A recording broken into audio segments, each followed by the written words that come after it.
Hey everybody, it is the Narrator here again with another video. I hope you all had a happy holidays.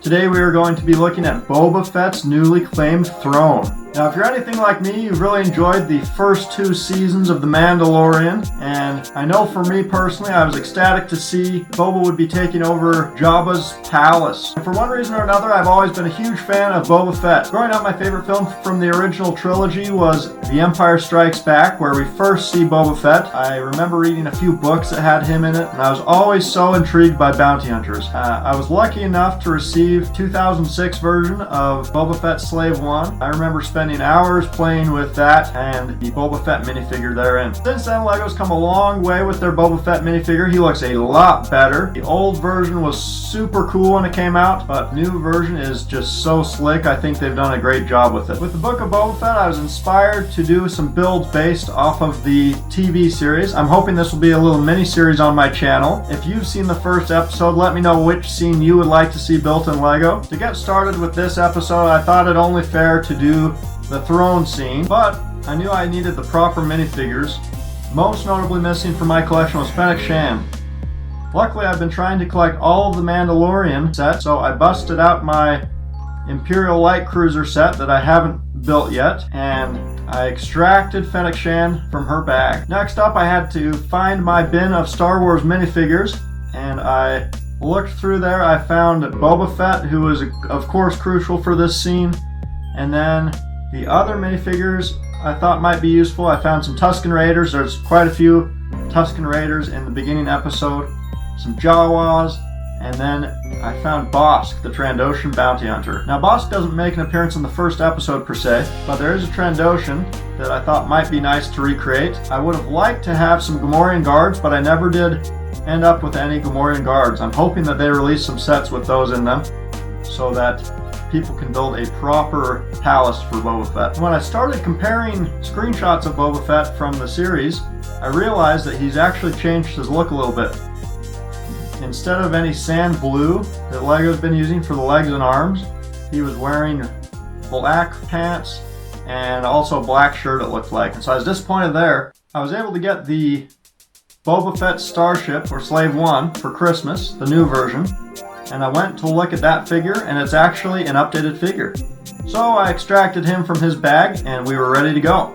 I ended up taking Bossk apart so that I could make Dokk Strassi, who is one of the Mos Eisley citizens who pays tribute to Boba Fett. And I think he ended up turning out really nice. I got a dark red torso and legs, and then a blue cape that would kind of represent what he was wearing pretty well from the episode. Rounding out the minifigures was this droid, and I didn't have any particular headpiece that worked well for him, but I thought it would be nice for him to be there, and so I ended up doing a simple build for him. Now taking a little closer look at the build, you'll notice the throne in the center. That's kind of the centerpiece.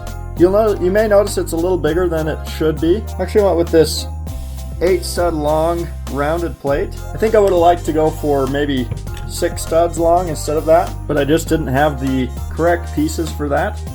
In the future, I might update that if I end up doing a full-scale Jabba's palace. Then looking down at some of the other pieces on the dais, to the right of Boba, you will see there is this little brown table, and I'm actually really pleased with how that came together. So I've used some little horn pieces for the table legs. In the series, you'll see that that's really pretty ornate, and then it has a little bit of like probably food or something on top of it.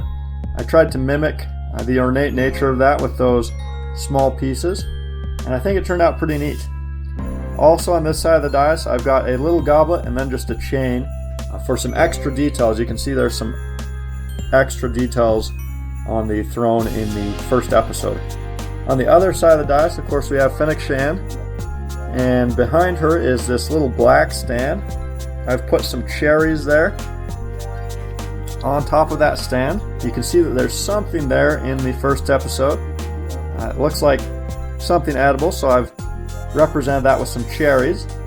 And then in the back of the dais, you can see that there is this kind of pole structure, and so you can see that back behind there in the episode.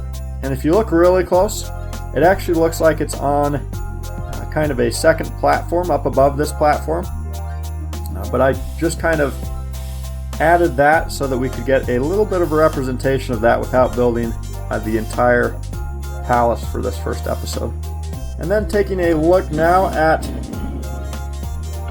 the guy paying the tribute, Dokk Strassi. So if we spin this around, you can see that the floor that he is on is kind of just a little ornate pattern, and I think it turned out pretty well. It doesn't represent the pattern that was actually in the episode super great. I actually didn't have enough of the right pieces for that. And so initially what I wanted to do was use some of these 1x1 quarter round tiles and repeat this design onto a larger base. It turns out I only had 5 of those, so I would have needed about 10 times that many to get any sort of base that's reasonably scaled with the throne. So with that in mind, I might order those again if I do a larger scale palace in the future. But for now, I'm pleased with the ornate nature of this base, and I think it actually turns out pretty cool.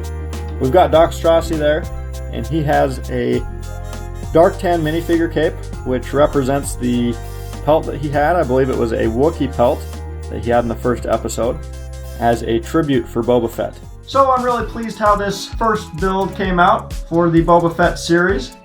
Don't forget to subscribe to see similar future builds, and let me know down in the comments below which scene from the first episode you would like to see next. I will see you guys again next time.